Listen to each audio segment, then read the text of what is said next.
அனைவருக்கும் வணக்கம். நான் உங்கள் செல்வகுமார். இந்த வீடியோவில் நம்ம எதை பற்றி பார்க்க போகிறோன்னா, நியூ ஹாலண்டில் 4710 4 wheel drive டிராக்டருங்க. 47 HP கேட்டகரியில் வரக்கூடிய டிராக்டர். இது பார்த்தீங்கன்னா ஓல்டு மாடலு, சிம்சன் இன்ஜினோட வந்த மாடலு. அந்த டிராக்டரோட கேஜிஎல் பர்ஃபார்மன்ஸ் வந்து பார்க்க போகிறோம். கேஜிஎல் வந்து வாழை அளிக்கிறப்போ டிராக்டரோட பர்ஃபார்மன்ஸ் எப்படி இருக்குது, மைலேஜ் எப்படி இருக்குது, இப்போ ஓட்டுறப்போ வந்து கட்டை நல்லா பறைக்குதா, கேஜிஎல்ல வந்து லைஃப் வருமா, கேஜிஎல் ஓட்டுறப்போ பார்த்தீங்கன்னா டிரைவருக்கு எவ்வளோ கம்ஃபர்ட் இருக்குது. ஏன்னா கேஜிஎல்னாலே பார்த்தீங்கன்னா ஒரு சீசன் ஆரம்பிச்சுட்டு நாள் ஃபுல்லாக பொழுது பூரா ஓட்டுவாங்க. அந்த நாள் ஃபுல்லாக ஓட்டணும். சீசனில் பார்த்தீங்கன்னா ஒரு மாதம் கூட பார்த்தீங்கன்னா டெய்லி நிற்காமல் ஓடும். அப்படி ஓட்டுறப்ப பார்த்தீங்கன்னா கம்ஃபர்ட் எப்படி இருக்குது, கீர் ஆப்ஷனெல்லாம் பார்த்தீங்கன்னா இதில் கொடுத்துருக்கிற கீர் ஆப்ஷன் வந்து இந்த மெத்தேடுக்கு வந்து செட் ஆகுமா அப்படின்னு சொல்லிட்டு கேஜிஎல் யூஸ் பண்ணுறப்போ வந்து கீழே மண் முட்டி நிற்கிதா, அந்த மாதிரி கம்ப்ளைண்ட் எல்லாம் இருக்குதா, எல்லாமே பார்த்தீங்கன்னா இந்த வீடியோவில் தெளிவாக பார்க்கலாங்க. ஸோ சேனலுக்கு யாராச்சும் புதுசாக இருந்தீங்கன்னா மறக்காமல் சேனலை சப்ஸ்கிரைப் பண்ணுங்கள். வீடியோ பிடிச்சதுனா லைக் அண்ட் ஷேர் பண்ணுங்கள். வாங்க வீடியோக்குள்ளே போகலாம். இந்த டிராக்டர் பார்த்தீங்கன்னா லாக்டவுனுக்கு முன்னாடி வந்த மாடலு, சிம்சன் இன்ஜினோட வந்த மாடலு. சிம்சனில் பார்த்தீங்கன்னா அந்த எஸ்ஜே சீரீஸில் வந்த அதே சேம் சீரீஸ் இன்ஜினுங்க.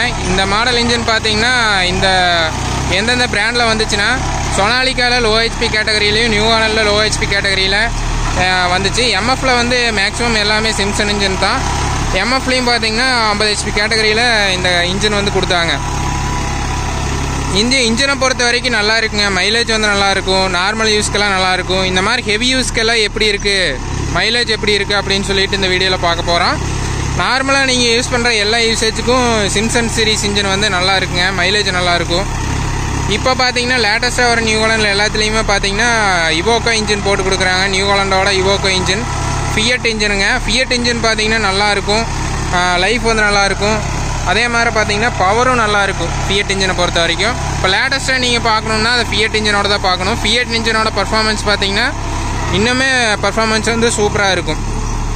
இது 4 wheel drive ஆப்ஷனோட வருதுங்க. இப்போ 4 wheel drive ஆப்ஷனோட பார்த்தீங்கன்னா பின்னாடி 14 சைஸு, ஃப்ரண்ட்டில் பார்த்தீங்கன்னா 8க்கு 18ங்கிற மாதிரி வந்துச்சு. இப்போ லேட்டஸ்ட் மாடல் பார்த்தீங்கன்னா 8.3க்கு 20ங்கிற ஃப்ரண்ட் டயர் வந்து கொஞ்சம் உயரமான டயர் வந்து கொடுக்குறாங்க. இது வந்து ஃபுல்லி சீல்டு டைப்புங்க. நியூ ஹாலண்டில் வந்து ஒரு ஸ்பெஷல் இருக்குது. என்னென்னு பார்த்தீங்கன்னா டபுள் மெட்டல் ஃபேஸ் சீலிங்கு. அதனால் சீல் வந்து அவ்வளோ சீக்கிரம் போகாதுங்க. PTS seal, front axle seal, சீலிங்குன்னு சொல்லிட்டு வரக்கூடிய எந்த ஏரியாவுமே பார்த்தீங்கன்னா அவ்வளோ சீக்கிரம் சீல் வெல்டு லைஃப் வந்து போகாது. இதில் இபிஐ டிரைவோட வருங்க. பின்னாடி ஆக்சில் பார்த்தீங்கன்னா இதே இன்னொரு சீரீஸில் பார்த்தீங்கன்னா கட் ஆக்சில்மாங்க. ரிடக்ஷன் யூனிட் வந்து அப்புக்கிட்ட கொடுத்துருப்பாங்க. அந்த டைப் ஆக்சில் வந்து 3630 3600 அந்த மாடலில் வரும். இந்த சீரீஸ் பார்த்தீங்கன்னா ஸ்ட்ரெயிட் ஆக்சில். ஸ்ட்ரெயிட் ஆக்சில் தான் பார்த்தீங்கன்னா இந்த மாதிரி வேலைக்கெல்லாம் செட் ஆகும். ஸ்ட்ரெயிட் ஆக்சில் தான் பார்த்தீங்கன்னா லோடை வந்து அதிகமாக தாக்கு பிடிக்கும். இப்போது ஒரு சைடு பிரேக் அமுத்திக்கிட்டு கேஜிஎல் போட்டு இரும்பு வீலுங்க, முழு இரும்பு வீல், அந்த முழு இரும்பு வீலை போட்டு வாழையை வெட்டி உள்ளே அமுத்துகிற ஒரு ப்ராசஸ்ஸு. இந்த மாதிரி வந்து அதிகமான லோடு வந்து இருக்கும். ஆக்சிலு, கிரவுண்டு, கீர் பாக்ஸு, கிளச் ஏரியாவுக்கு வந்து அதிகமாக லோடு வந்து போகும். அப்போ என்ன பண்ணணுன்னா அந்த லோடை வந்து ஆக்சில்லையே நிறுத்தணும். அப்போ தான் கிரவுண்டு தாங்கும், கீர் பாக்ஸ் தாங்கும், கிளச் லைஃப் வரும். அப்போ என்ன பண்ணணுன்னா ஆக்சில்லையே பார்த்தீங்கன்னா ரிடக்ஷன் யூனிட் ஹெவியாக கொடுக்கணும். அதுக்காக வந்தது தான் இந்த EP reduction, epicyclic reduction, plant ரிடக்ஷனும்பாங்க. அதாவது வந்து 3 கீர் வந்து ஒரு ரிங் கீரில் வந்து உட்காந்து அந்த லோடு ஃபுல்லாக வாங்கிட்டு அதுக்கப்புறம் தான் கிரவுண்டு, கீர் பாக்ஸு, அதுக்கப்புறம் லோடை வந்து 6 மடங்கு லோடாக கம்மி பண்ணி கொடுக்கும். அதே மாதிரி இங்கேருந்து போகிற ஸ்பீடு பார்த்தீங்கன்னா 6 மடங்கு ஸ்பீடு 1 மடங்கு ஸ்பீடாக கன்வெர்ட் ஆகி போகும். அதனால் பார்த்தீங்கன்னா டார்க்கு எல்லாமே பார்த்தீங்கன்னா கிராஜுவலாக கிடைக்கும், சடனாக கிடைக்காது. விட்டோன்னே அப்படியே எடுத்துகிட்டு போகாது. விட்டோன்னே அப்படியே எடுத்துகிட்டு போகுதுன்னா இந்த மாதிரி வேலைக்கு வந்து செட் ஆகாது. விட்டோன்னே அப்படியே டிராக்டர் வந்து சடனாக பறைச்சிட்டு போகுது அப்படின்னா வாழை மேலே வந்து ஏறி போயிருங்க, நின்ன இடத்துலேருந்து பறைக்காது. இல்லைன்னா வண்டி வந்து இப்படி ஒன் சைடாக பிரேக் அமிச்சு யூஸ் பண்ணுறீங்கன்னா வண்டி வந்து ஒரு சைடாக தள்ளிகிட்டே போகும். இந்த ஃபீலிங் வந்து நீங்கள் எதில் எதிர்பார்த்துருப்பீங்கன்னா மகேந்திராவில், சுராஜிலெல்லாம் யூஸ் பண்ணுறப்ப இந்த ஃபீலிங் வந்து நீங்கள் எதிர்பார்த்துருக்கலாம். கேஜியில் போட்டு ஒரு சைடு பிரேக் அமுத்திங்கன்னா வண்டியே ஒரு சைடு தள்ளும். அது காரணம் என்னன்னு பார்த்தீங்கன்னா அந்த சடன் லோடு, சடன் டார்க்கு. இதில் வந்து கிராஜுவல் டார்க் தான் கிடைக்கும். கிராஜுவல் டார்க்கும் கிடைக்கும், ஆக்சில் லைஃபும் வரும். இதில் அவ்வளோ சீக்கிரம் பேரிங் போகாது, சீல் போகாது, அந்த கம்ப்ளைண்ட்டே வராதுங்க. இப்போ ஏன் வந்து இந்த மாதிரி வந்து வாழை வந்து இந்த மாதிரி அழிக்கிறாங்க? நார்மலாக ரொட்டாவிட்டர் விட்டு ஓட்டலாம்ல அப்படின்னா, ரொட்டாவிட்டர் விட்டு ஓட்டினா மறுபடியும் பார்த்தீங்கன்னா 2 உழவு ஓட்டணுங்க. ஒரு தடவை வந்து வாழை அழிச்சிட்டு 2வது உழவு ஓட்டிட்டு மறுபடியும் வந்து வருஷத்தை வெள்ளாமல் பண்ணுறேன்னா 5 கலப்பை ஓட்டி மறுபடியும் ஒரு உழவை போடுறப்ப பார்த்தீங்கன்னா 4 உழவு ஆயிருங்க. ஆனால் இந்த மெத்தடை வச்சு யூஸ் பண்ணுறப்ப பார்த்தீங்கன்னா ஒன்ஸ் வந்து நீங்கள் ஓட்டி விட்டுட்டு ஒரு 20 நாள் 30 நாள் வந்து ஃபீல்டில் வந்து அப்படியே போட்டுட்டு அதுக்கப்புறம் வந்து நீங்கள் ஒரு மேல் உழவு போட்டு அப்படியே வெள்ளாமல் பண்ணலாம். அப்படியே வெள்ளாமை எடுக்கும். அதுதான் ரீசனு. செலவு வந்து இந்த மெத்தடை பொறுத்த வரைக்கும் பட்ஜெட் கம்மி. அதனால தான் பார்த்தீங்கன்னா கேஜிஎல் மூலமாகவும் வாழை வந்து அழிச்சிட்டுக்கிறாங்க. இதே சேம் யூஸர்கிட்ட க்ரீப்பர் டிராக்டரும் இருக்குது. க்ரீப்பரில் பார்த்தீங்கன்னா 5405 சிஆர்டி மாடல் இருக்குது. அவங்களும் வாழையும் ஓட்டி கொடுத்துட்டுருக்காங்க, கேஜிஎல் மூலமாகவும் அழிச்சு கொடுத்துருக்குறாங்க. அதாவது காடு வச்சுக்கிறீங்களோட சௌரியத்துக்கு தகுந்த மாதிரி பார்த்தீங்கன்னா எங்கள் ஏரியாவில் இந்த மாதிரி வாழை வந்து அழிச்சு கொடுத்துட்டுருக்குறாங்க. வாழை வந்து இந்த மாதிரி அழிக்கணும்னா தண்ணி வந்து மேஜராக தேவைங்க. மெயினாக நல்லா தண்ணி கட்டணும். ஃபீல்டு வந்து இறங்கக்கூடாது. கேஜிஎல் போய் விட்டோன்னே வண்டி வந்து அப்படியே உள்ளே முழுகிருங்க எங்கள் ஃபீல்டுக்கு வந்து. அப்படின்னா அந்த மாதிரி ஃபீல்டுக்கு வந்து செட் ஆகாதுங்க. ஓரளவுக்கு நல்லா இறங்கும், ஒரு கணுக்கால் அளவுக்கு இறங்கும், ஒரு முழங்கால் ஆழத்துக்கு இறங்கும். அப்படின்னு முழங்கால் ஆழத்துக்கு கீழே வரைக்கும் தான் இறங்கும் எங்கள் பூமி. அப்படின்னா அந்த மாதிரி பூமிக்கு வந்து செட் ஆகுங்க. தண்ணி விட்டோன்னே ஃபீல்டு வந்து லூஸாக இருங்க, வண்டி விட்டால் அப்படியே ஃபுல்லாக பொதன்னு போகும் அப்படின்னு இருக்கிற ஏரியாக்கெல்லாம் செட் ஆகாதுங்க இந்த மாதிரி மெத்தேடு. கீரை ஆப்ரேட் பண்ணுறதுன்னு பார்த்தா low 3rd low 4th கியரில் operate பண்ணுறாங்க. ஆர்பிஎம்னு பார்த்தா 1400 to 1500 ஆர்பிஎம் செட் பண்ணுறாங்க. நல்ல லோடு பிடிக்கிறப்ப பார்த்தீங்கன்னா 100லேருந்து 150 ஆர்பிஎம் வந்து ட்ராப்பேஜ் இருக்குது இந்த சிம்சன் இன்ஜினை பொறுத்த வரைக்கும். இதே மாதிரி இவோக்கோ இன்ஜினோட டிராக்டரும் கொடுத்துருக்குறாங்க. அந்த இவோக்கோ இன்ஜினில் வந்து எப்படி இருக்குன்னு சொல்லிட்டு பர்ஃபார்மன்ஸ் வந்து நல்லா அப்டேட் பண்ணுறாங்க. இந்த மாதிரி மெத்தேடுக்கு பார்த்தீங்கன்னா இந்த மாதிரி ஸ்ட்ரெயிட் ஆக்சில் இபி ஆக்சில் வந்து எடுத்துட்டிங்கன்னா நின்று பறைக்குங்க. வாழை முட்டிக்கிட்ட போய் காமிக்கிற பாருங்க. ஒன் சைடு பிரேக் அமுத்துறப்போ வண்டி வந்து அப்படியே பறைச்சிட்டு முட்டி மேலே ஏறி போகாது, அந்த இடத்த நின்று பறைக்கும். அதுதான் கான்செப்ட்டு. அதுக்கு வந்து இந்த மாதிரி ஆக்சில் வந்து ஹெவி டியூட்டியாக வேணும். ஃபீல்டு வந்து நல்லா ஈல்டு வந்த வாழைங்க. இந்த வாழை பார்த்தீங்கன்னா ஈல்டு வந்து வாழை வந்து வெட்டாயிடுச்சு. வெட்டானதுக்கப்புறம் அல்லக்கன்று வந்திருக்கு. ஒவ்வொரு வாழையிலையும் பார்த்தீங்கன்னா குறைஞ்ச வச்சா 6லேருந்து 7 கன்று வந்து நிற்கிது வாழைக்கன்று பார்த்தீங்கன்னா. அந்த மாதிரி ஃபீல்டு தான் ஆப்ரேட் பண்ணிகிட்டு இருக்கிறாங்க. இப்போ நார்மலாக நீங்கள் புல்கீரில் யூஸ் பண்ணலாம்னா, சுராஜ் சொனாலிக்காவில் யூஸ் பண்ணலாமா அப்படின்னா, சுராஜ் சொனாலிக்காவில் கீர் குவாலிட்டி வந்து நல்லாயிருக்கும். இருந்தாலுமே பார்த்தீங்கன்னா அதில் வந்து இந்தளவுக்கு வந்து பர்ஃபார்மன்ஸ் எதிர்பார்க்க முடியாது.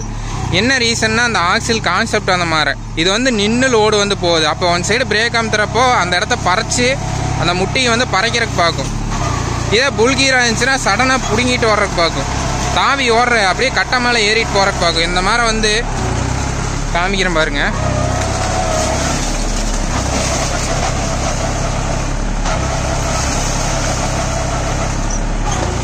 இந்த மாதிரி வந்து ஒன் சைடு பிரேக் அழுத்தி ஓட்டுறப்போ நல்லா பறைக்கணுன்னா அந்த மாதிரி ஆக்சில் கான்செப்ட் வந்து அந்த மாதிரி இருக்கணும்.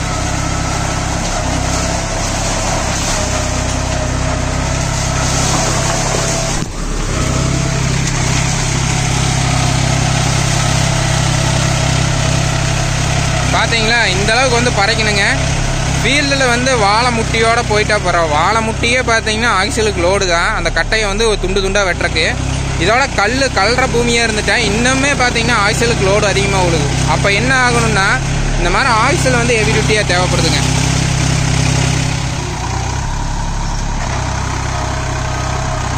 இப்போ இந்த வாழை ஃபீல்டு பார்த்தீங்கன்னா தேன் வாழைங்க. 7 மாதம் இலைக்குட்டை ஃபீல்டு. இலைக்குட்டை ஃபீல்டுனா வாழை இருக்கிற அளவுக்கே பார்த்தீங்கன்னா அல்லக்கண்ணும் பார்த்தீங்கன்னா பெருசாகிடுச்சு. வாழை அளவுக்கே வந்துருச்சு. கிட்டத்தட்ட பார்த்தீங்கன்னா ஒரு 3/4 திட்ட வாழை ஆகிடுச்சு. அந்த மாதிரி ஃபீல்டு தான் ஆப்ரேட் பண்ணுறாங்க. ஸோ லோடை பொறுத்த வரைக்கும் குறைச்சலே இல்லை. ஒரு முட்டியில் ஒரு தூரில் பார்த்தீங்கன்னா குறைஞ்சது 7லேருந்து 8 வாழை நிற்கிது. அப்போ அந்த 7லேருந்து 8 வாழையை வந்து அழிச்சிட்டு அதுக்கப்புறம் தான் அடுத்த லைன் போகணும்.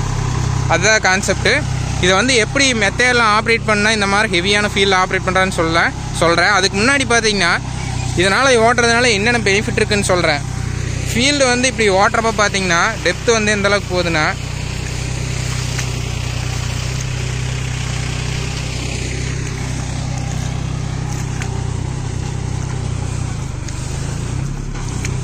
டெப்த்து வந்து இந்த அளவுக்கு போகுதுங்க.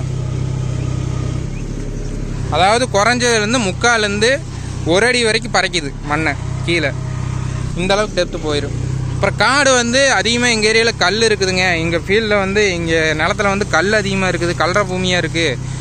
மேலே எது பண்ணுறனாலும் களை எடுக்கிறனாலோ வேறு எது பண்ணுறனாலோ ஒரு மம்முட்டி கூட வைக்க முடியல அப்படின்னா இந்த மாதிரி ஒரு தடவை கேஜியில் வச்சு வாழை போட்டு எடுத்து ஓட்டி விட்டிங்கன்னா அந்த கல் பூரா கீழே போயிடும். மேலே மட்டும்தான் நிற்கும். ஒரு 1/2 அடி 3/4 அடி திட்டத்துக்கு பார்த்தீங்கன்னா அந்த கல் ஃபுல்லாக பார்த்தீங்கன்னா மண்ணுக்குள்ளே போயிடும். அப்போ என்ன ஆகுன்னா பூமி வந்து நலமாயிருங்க. உங்களுக்கு நாளைக்கு எந்த வேலை, சின்ன வேலை பண்ணுறது, களை எடுக்கிறது, ஒரு களை எடுக்கிற ரொட்டாவேட்டர் விட்டு உள்ளே ஓட்டுறது, மண்ணு கட்டுறது, எந்த வேலை செஞ்சாலும் சரி நாளைக்கு பார்த்தீங்கன்னா அது வந்து சிம்பிளாக இருக்கும். ஒரு கல் கூட தட்டுப்படாது, அது ஒரு பெனிஃபிட் இருக்குது. அப்புறம் காடு வந்து மட்டமாயிருங்க. இப்போ ஒரு பூமி இருக்குது, ஒரு ஓரத்தில் வந்து ஏற்றமாக இருக்குது, ஒரு ஓரத்தில் வந்து இறக்கமாக இருக்குது அப்படின்னா இந்த மாதிரி கேஜியில் விட்டு ஓட்டுறப்ப பார்த்தீங்கன்னா பூமி காடு வந்து மட்டமாயிருங்க, அது ஒரு பெனிஃபிட் இருக்குது. இது எல்லாமே பார்த்தீங்கன்னா இதோட பெனிஃபிட்டாக இருக்குது.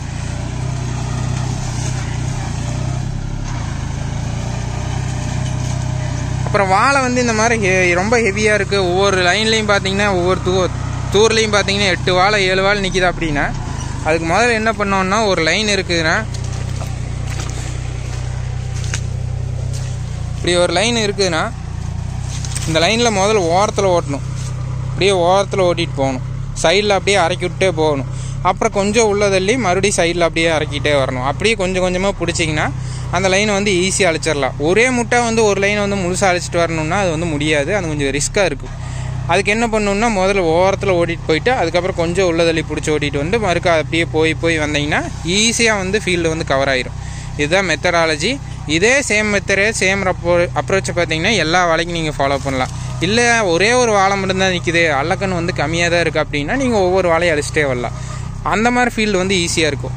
இந்த மாதிரி இலைக்குட்ட ஃபீல்டெல்லாம் பார்த்தீங்கன்னா க்ரீப்பர்லேயே ஓட்டினாலுமே பார்த்தீங்கன்னா ஒரு ஏக்கரை வந்து அழிக்கிறதுக்கு குறைஞ்ச வச்சு 10 மணி நேரம் ஆயிருங்க க்ரீப்பரில் அழிக்கணும்னா. அதனால தான் வந்து இந்த மாதிரி மெத்தேடு யூஸ் பண்ணுறாங்க. இந்த மாதிரி மெத்தேடு யூஸ் பண்ணி அழிக்கிறப்ப பார்த்தீங்கன்னா ஏக்கருக்கு வந்து 10,000 to 15,000 வாங்குறாங்க. ஃபீல்டை பொறுத்து ஒரு மணிக்கணக்கில் ஓட்டினா 1,400 ரூபா வாங்குறாங்க ஒரு மணி நேரத்துக்கு பார்த்தீங்கன்னா மணிக்கணக்கில். டீசல் அளவுன்னு பார்த்தோம்னா ஒரு மணி நேரத்துக்கு 4 to 4.5 லிட்டர் போவாங்க, லோடை பொறுத்து மாறும். அதுதான் டீசல் கன்சப்ஷனு. என்ன பிராண்ட் டிராக்டர் எடுத்து யூஸ் பண்ணாலும் இதுதான் மைலேஜ்னு பார்த்தா.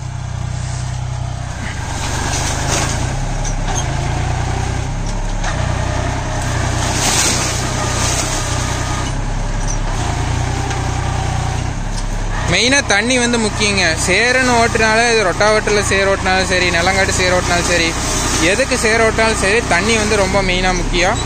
இந்த மாதிரி பார் வர நிற்கிதுலங்க, முதல்ல வந்து பாறை அழிச்சு விட்டு அப்படியே அழிச்சு விட்டு தண்ணி இப்படி கிராஸாக எடுத்துவிட்டு தண்ணி வந்து உள்ளே போகிற மாதிரி பார்த்துப்பாங்க.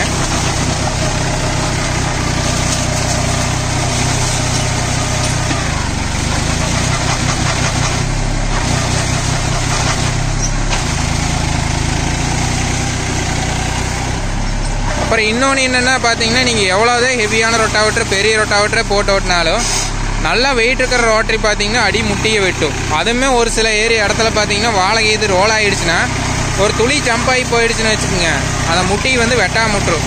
இப்போ என்ன ஒன்றுன்னா ரொட்டாவேட்டரில் ஓட்டினீங்கன்னா மறுபடியும் 5 கலப்பை ஓட்டினா தான் அந்த வாழை முட்டி வந்து முழுசாக வெட்டாகும். முழுசாக தோண்டி விட்டு மறுபடியும் அதை அழிக்க முடியும். ஆனால் இதில் அந்த பிரச்சனையே கிடையாது. ஏகமாக ஒரு ஃபீல்டு இருக்குதுன்னா ஃபீல்டில் ஏகமாக பார்த்தீங்கன்னா ஒரு முட்டி கூட கீழே தழுங்காது. ஏகமாக பார்த்தீங்கன்னா அப்படியே அரைச்சிரும். கேஜி வீலில் இரும்பு வீலில் அப்படியே முழுசாக அரைச்சிருங்க. இதோட பெனிஃபிட் இருக்குது.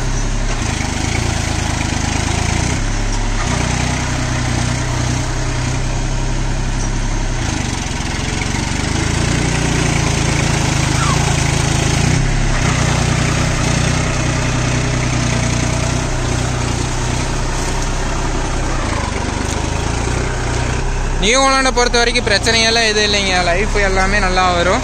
கரெக்டான மெயின்டெனன்ஸ், பேசிக் மெயின்டெனன்ஸ் வந்து பண்ணால் போதும். அவ்வளோ சீக்கிரம் பெருசாக வேலைன்னு சொல்லிட்டு எதுவுமே வராதுங்க. அதுலேயும் இந்த எக்ஸல் சீரிஸ் வந்து கம்ஃபோர்ட் வந்து நல்லா இருக்குங்க. ஆப்ரேட்டிங் கம்ஃபோர்ட் வந்து சூப்பராக இருக்கும். வண்டி ஓட்டுறக்கே சொகுசாக இருக்குங்க. அதே மாதிரி பார்த்தீங்கன்னா இப்போ இப்படி ஓட்டுறப்ப வந்து வண்டி சிக்குமானா கண்டிப்பாக ரொம்ப இறங்குற இடத்துல வந்து லாக் ஆகும். அந்த மாதிரி இடத்துல வந்து 4-wheel drive போட்டு எங்கேஜ் பண்ணி யூஸ் பண்ணிக்கிறாங்க. அவ்வளோதாங்க. அவ்வளோதான். இதை யூஸ் பண்ணுறதை பொறுத்த வரைக்கும் மெத்தடாலஜி பொறுத்த வரைக்கும் இவ்வளோதாங்க. இதனால் வரக்கூடிய பெனிஃபிட்டு இவ்வளோதாங்க. இது எல்லாமே இருக்குது. ஸோ இந்த மெத்தடை பற்றி, இந்த டிராக்டரோட பர்ஃபார்மன்ஸ் பற்றி உங்களோட ஃபீட்பேக்கை மறக்காமல் கீழே ஷேர் பண்ணுங்கள். கேஜியில் வச்சுருந்தீங்கன்னா எங்கள் ஏரியாவில் நாங்கள் கேஜியில் ஓட்டுறோம், கேஜியில் வச்சுக்கிற டிராக்டருக்காக நாங்கள் இந்த ஆல்ட்ரேஷன் பண்ணோம், வண்டியில் சேர் அடிக்குது துரு பிடிக்கும் அதுக்காக நாங்கள் ஒரு ஆல்ட்ரேஷன் பண்ணோம் அப்படின்னு இருந்தால் அந்த ஆல்ட்ரேஷன் என்னன்னு சொல்லுங்கள். அதோட கேஜியில் யூஸ் பண்ணுறோம்ப்பா, அந்த கேஜிலுக்காக நாங்கள் உள்ள சர்வீஸ் சுத்தாமல் இருக்கிறக்காக நாங்கள் இந்த மாதிரி ஒரு ஆல்ட்ரேஷன் பண்ணோம் அப்படின்னா அந்த ஆல்ட்ரேஷன் என்னன்னு சொல்லிவிட்டு அதுவுமே கீழே மறக்காமல் ஷேர் பண்ணுங்கள். இந்த வீடியோ பிடிச்சதுன்னா மறக்காமல் சேனலை சப்ஸ்கிரைப் பண்ணுங்கள், லைக் அண்ட் ஷேர் பண்ணுங்கள். மேலும் இது போன்ற சுவாரஸ்யமான வீடியோ பதிவுடன் சந்திப்போம். நன்றி, வணக்கம்.